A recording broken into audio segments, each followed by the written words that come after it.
So let's talk about active versus passive elements and independent versus dependent sources.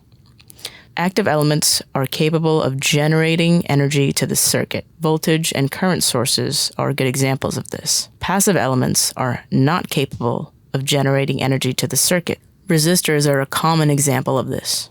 Independent sources are active elements.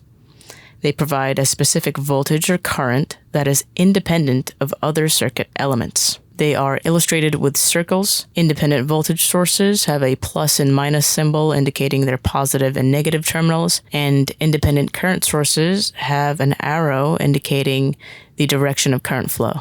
Dependent sources are also active elements, but they are controlled by another voltage or current source. Dependent sources are illustrated with a diamond shape. A dependent source can be one of four types. It can be a voltage-controlled voltage source, a current-controlled voltage source, a voltage-controlled current source, and a current-controlled current source. These values are examples of how dependent sources might be labeled or valued.